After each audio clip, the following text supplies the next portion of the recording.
here's a project I've been working on for a little bit now. If you haven't seen my other video, I was in the process of making a Star Fox 2 cartridge that is all done now and has the Stunt Race FX label taken off, and it's actually if you can see, it turned out pretty well. I made this up in Photoshop. Camera doesn't want to adjust, but yeah, the label turned out really well. It's actually even protected with like a you see that, a little laminate to on the label, so it actually isn't just, you can actually spill stuff on it and it won't get destroyed. So there's Star Fox 2 all finished and working. The back ain't that nice, but that's always replaceable. And I actually got into making a couple Genesis cartridges. I made a Pulse Man right here. This game is awesome. I can't believe it only came out in the US under the Sega channel, but there's a Japanese and an English hack, and I just did that. And these cartridges are extremely easy to make, actually. You just get the EEPROM and you get the right cartridge and you solder it in, and there you go, and you make a label, and it's as simple as that. And this one actually right here, this one's special. Megaman the Wily Wars never came out in the US. I believe it only came out under the Sega channel. And there was recently, within the last, let's say, 6 months or so, artwork leaked. And this is the apparently US artwork. And so yeah, I did this all up in Photoshop. Like, this is not, obviously this is not the original cover. This is just photo paper right here and printed out in a cartridge.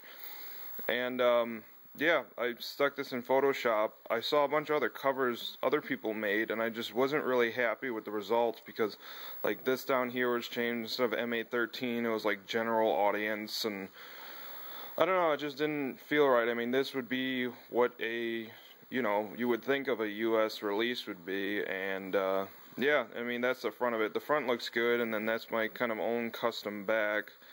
I just kind of went off of what other Capcom games look like. I mean, the text is, I believe, the text from the European game, and I just took some images off the web and got it to work like that. And if you open it up, if I can open up with one hand, there's the cartridge right there. And the cartridge itself, I actually hacked my own EEPROM for it. It's the European version hacked over to work with the hacked over to work on 60 Hz instead of 50, so the game actually works full speed, and obviously on a US Genesis.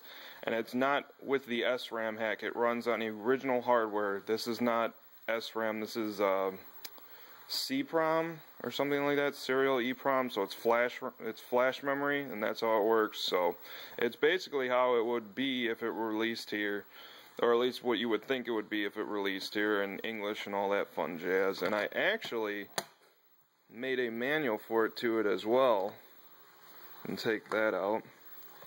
The manual, I got the front and, it's got front and back. This is photo paper right here, and on the inside it's just regular paper like everything else. So it's a full manual, and I can't take the credit for this because I actually I found this manual online, and I just kind of edited out the misspellings and whatnot, fixed it up a little bit, and I thought it looked great. I mean, I to make one myself would have taken me out, like the Photoshop for the cartridge and the case took me forever. This would have taken me even longer. So I mean, I can't take credit for this, but I mean, I did fix it up a little bit in junk, and yeah, I think it looks great.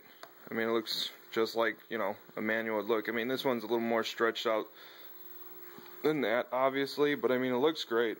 I think it all fits together perfectly.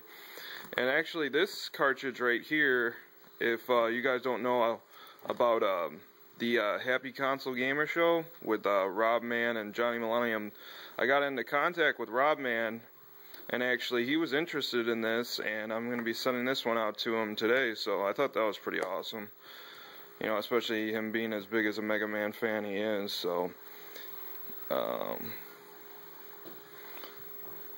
yeah, so these are the cartridges I've been working on, and they're all working great. Next thing I'm probably going to tackle is probably NES cartridges. I have no idea, or I don't even think you can do Nintendo 64, but yeah, I mean, that's for right now. Might do a couple more Super Nintendo. These are a lot harder than these, for sure, because the EPROMs in these are a lot smaller, like surface mount chips, compared to these, which are just, you know, here's one for a Genesis. I mean, look, it's just a regular EPROM, so. But no, these are definitely a lot harder. So I've only made one of these so far, and I made 2 of these, and I'm planning to make more, but I've actually ran out of EPROMs, so I gotta order more of that, and yeah. So that's what I've been working on, and yeah, thanks for watching.